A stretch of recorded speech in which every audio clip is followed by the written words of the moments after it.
In this video, I'm going to explain how to deduct your health insurance premiums as an entrepreneur. And by the end of this video, you should be able to feel confident that you are receiving a deduction for your health insurance premiums and you're doing it correct and in the most tax efficient way possible. There are actually tax strategies around this that you want to make sure you're executing this properly. All of my clients that are customers in my CPA firm, as well as all the students in my course have learned how to do this, and I want to make sure that you're doing it correctly as well. I'm also going to talk to you about a huge mistake that many people make when shopping for insurance that I've seen cost business owners more than $10,000 come tax time. So I want to make sure you don't make that silly mistake, so stay tuned for that as well. Now, if it's your first time here, let me just welcome you. Thanks for watching. My name is Navi Miraj. I'm a CPA that teaches entrepreneurs how to save thousands of dollars in taxes, and I do that by posting videos on social media. I also teach these strategies in a more comprehensive and easy to understand way on my website, which is navimirajcpa.com.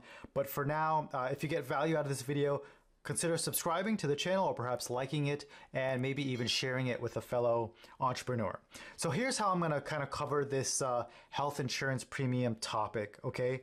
I first want to talk about where these deductions should even be taking place on your tax forms, whether you are a sole proprietor or an S corporation, all right?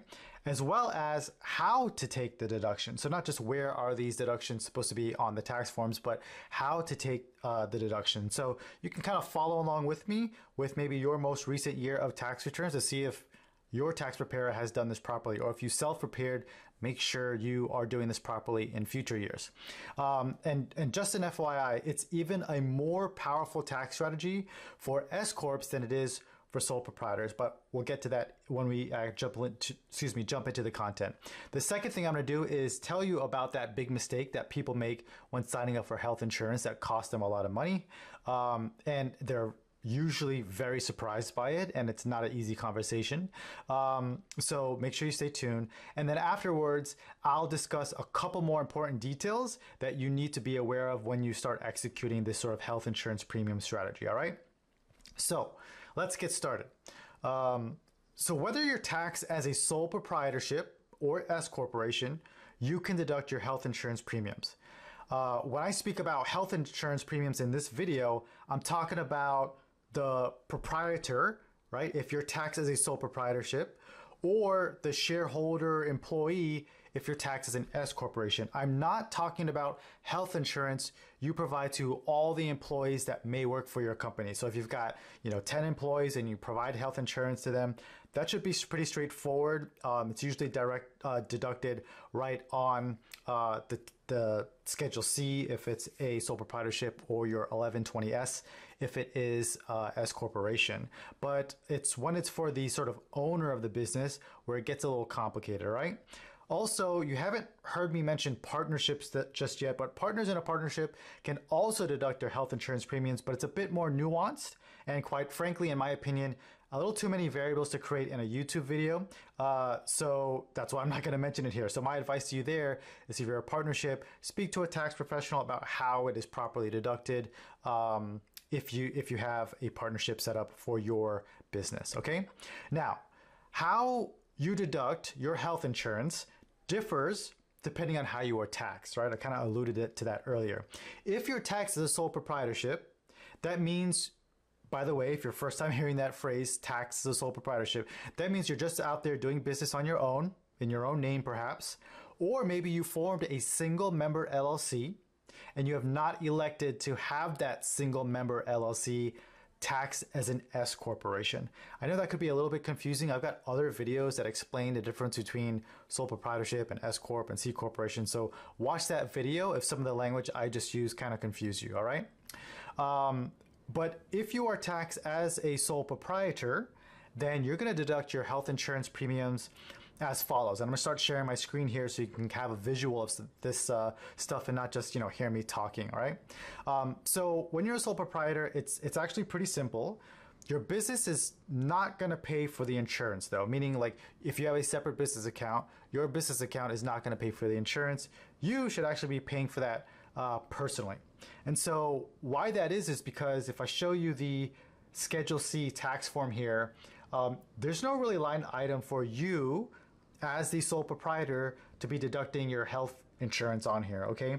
I mentioned that, if you have a bunch of employees as a sole proprietor, and you remember, you, the proprietor, are not an employee, okay? This is if you hire other people in your sole proprietorship to do work. Their benefits or their health insurance might be deducted on one of these lines here, but yours will not be, okay? It's not gonna be on Schedule C. So I wanted to just bring up this tax form and show you that, okay? The tax deduction should not appear on Schedule A, which is for itemized deductions.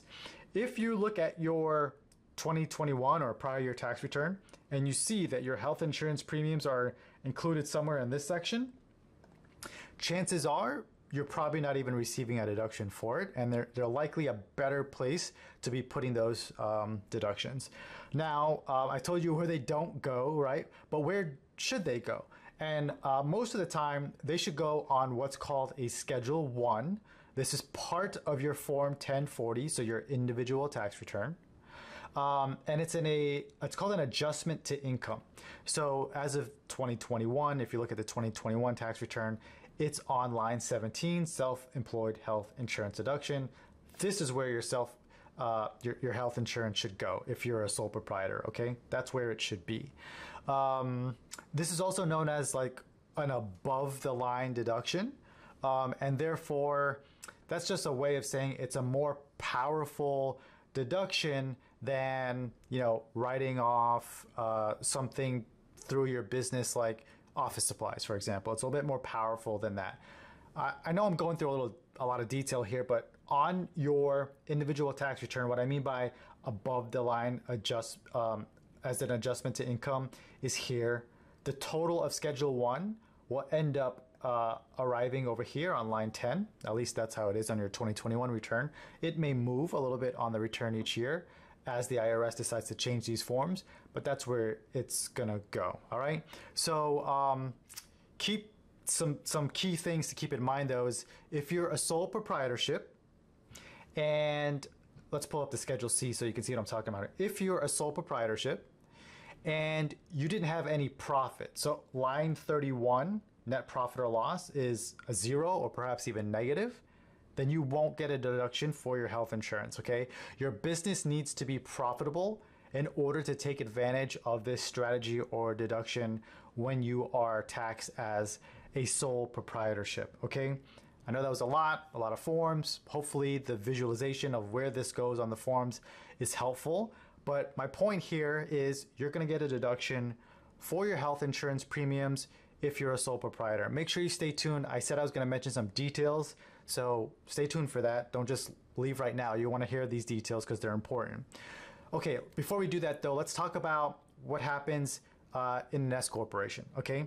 So if you're taxed as an S corporation, then you need to do something, or some things really, quite a bit differently.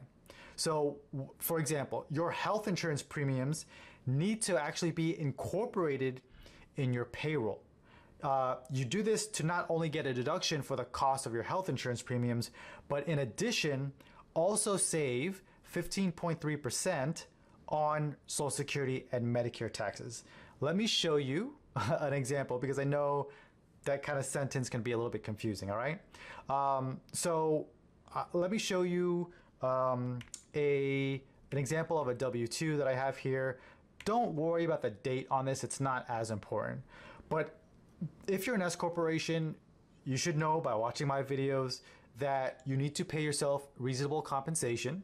What that means is you're really gonna have payroll taxes to pay, you'll be issued a W-2, you'll file payroll reports each quarter with the Fed and usually your state as well. But this is the W-2 that would be generated if you had an S corporation, and let's say you determined that reasonable compensation for you in this particular year was $40,000, all right? That's box 1 here, $40,000 were your wages. Notice too though that in box 3 and box 5, your Social Security and Medicare wages are also $40,000. What does this mean? This means that your portion, the employee, right, the employee shareholder of the business, your portion of Social Security and Medicare taxes is this: $40,000 times 15.3% is going to get you $6,120. Let me explain that or break that down a moment. What you see here is not 15.3%. You actually see half of that, which I believe is 7.65%. So if you total 2480 and 580, you get 3060. That's the employee portion of Social Security and Medicare taxes that's being withheld from your check. What you don't see here is the employer. So this is your S corporation, Sample Company LLC, and your employer is also paying this amount. That's why I have here $3,060 for the employee, $3,060 for the employer. So it's $6,120 in Social Security and Medicare taxes that you're paying. All right. However, what you should be doing is you should be doing this. In an example where you have $6,000 in health insurance premiums, what you do is you actually sort of parse out that $6,000 from your Social Security wages and Medicare wages. So your compensation is still 40 grand, where you've kind of determined that to be reasonable for your particular situation. But the amount of taxes you pay in Social Security and Medicare have been reduced because you're paying yourself, or you're incorporating those health insurance premiums a different way. They're going in box 14. Right here I have an example: shareholder health insurance, $6,000. Okay, that would be $500 a month. That would be very cheap insurance, but you get the idea. So what are we doing here? I'm kind of showing you, like, now you're paying $2,601 as the employee, $2,601 as the employer. So that's $5,202, right? When you compare that with this amount here, $6,120, it's a difference of $918. So you've sort of saved yourself $900, right? And that's if your health insurance is, $500 a month. Okay. I want to also mention that additionally, if you contribute to a health savings account, so let's say your health insurance plan allows or is HSA eligible, you can utilize the same strategy. So let me give you an example. Let's say you pay yourself $12,000, or not you pay yourself, but you pay $12,000 a year for healthcare insurance, okay? And you decide to contribute another $7,000 into a health savings account. That's $19,000 for the year, right? $12,000 a year for the health insurance premiums, $7,000 for the HSA contribution. Well, let's do the math on this. $19,000 times 15.3% is $2,907. So you're saving yourself $2,900 in Social Security and Medicare taxes. So this stuff starts to add up. Remember, this is just one strategy. I teach many on YouTube and many more in the course. So just give you an example. If you choose to kind of self-teach your stuff, teach yourself this stuff by watching other YouTube channels or trying to research this via Google, you probably won't find these little itty bitty sort of golden nuggets of knowledge, if you will. And just by missing one thing like this could cost you $2,900. Okay, so make sure you're taking advantage of all these strategies and you're doing things correctly. All right. A couple points to make here around the S corporation. When you're doing things this way, your business should be paying for your health insurance premiums directly. There is an alternative. You could reimburse yourself for those health insurance premiums via something called an accountable plan. That's right, I said accountable plan. And if it's your first time hearing about it, I understand that. You can Google it and go down a little bit of a rabbit hole and try to figure out how it works. Again, I teach that in depth in the course. It's a bit too much for a video like this to kind of fill in here. That's not the topic of this video, but do know if you are not having the business pay for the health insurance premiums directly when you're an S corporation, then you need to be reimbursed for it if you're paying for it out of a personal account. All right, that's generally done through an accountable plan. All right, so that's kind of how things are done when you have an S corporation. So let's talk about that second major thing I wanted to talk about, which was that big mistake that people make when signing up for health insurance through the marketplace or healthcare.gov. Okay, so I've got a lot of things to share on my screen here, so let me pull this up. So what happens is here, and it may not be healthcare.gov, it might be somewhere else, but you have like a new or existing business owner who's shopping for insurance, right? They go to this website and they get to the question that asks about their income. And they sort of freeze because they're unsure how to answer. And they even notice like, hey, if the less income I say I have, the higher amount of subsidy that I get, and I have to pay less for my health insurance. So that's attracting them too to do the wrong thing. So what typically happens though is they may enter something like $30,000 because that's how much profit they think they might earn, right? Especially if it's their first year, they don't know. You're just making this number up, right? You're going off your projections.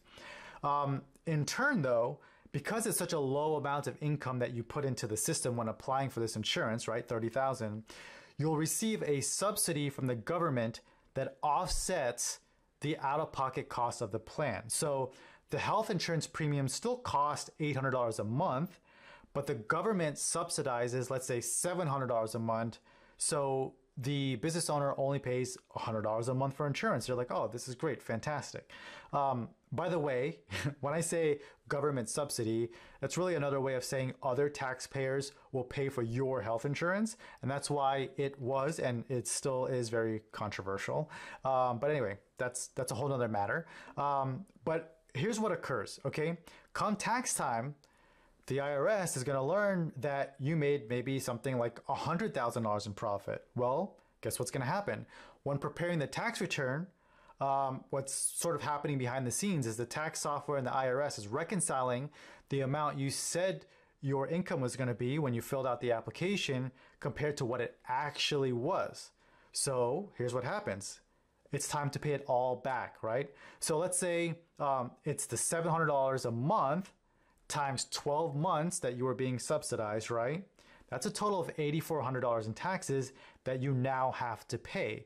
And that startles a lot of taxpayers, especially when I'm working someone and I'm looking at their tax return from one year to the next. I'm kind of letting them know like, hey, you didn't do this properly when you were working with your old CPA. This is how it should be done, and this is why, and blah, blah, blah. But let me give you some tips on how to avoid this problem, okay? What you want to do is always update your income on the marketplace website if your income changes. If you started the year thinking you're going to make 30, there's an uptick and you're going to make more, go ahead and revise the number and tell the marketplace how much more you're going to make, okay?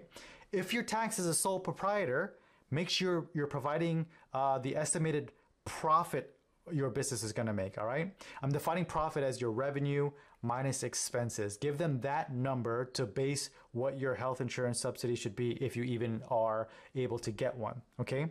If your tax is an S corporation, here's another mistake people make. If your tax is an S corporation, it's the reasonable compensation you're paying yourself via payroll plus the remaining profit in the business, regardless if you distribute the profit to yourself or not. So if you're paying yourself let's say $40,000 in reasonable compensation, and there's another $60,000 in profit in your S Corp, then say your income is $100,000. Don't just give the reasonable compensation number that's on your W-2.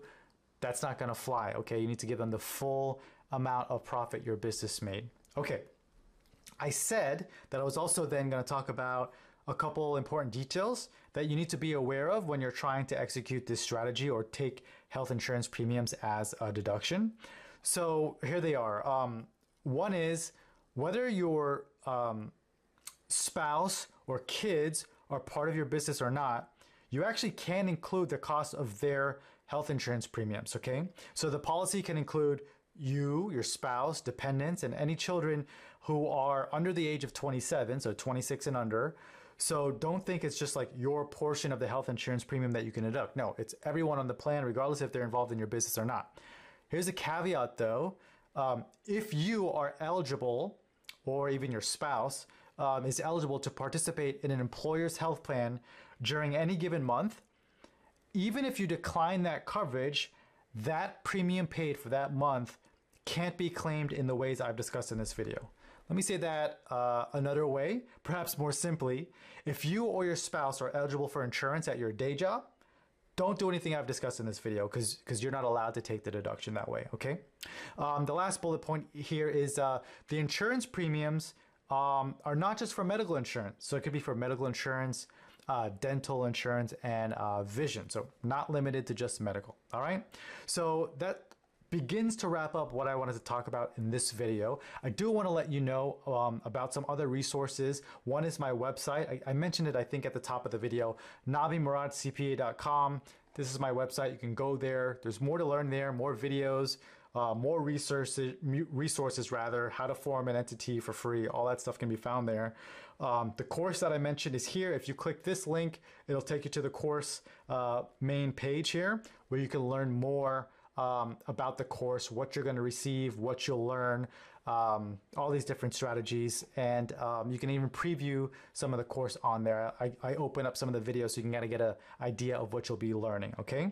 But before I wrap up, I want you to do me a favor. Be sure to leave me a note in the comment section letting me know what you've learned, if this was helpful. Did you learn something? Did you just get overly confused? What can I do to help you understand this a little bit better? I'd like to know. And that helps me create better content for you.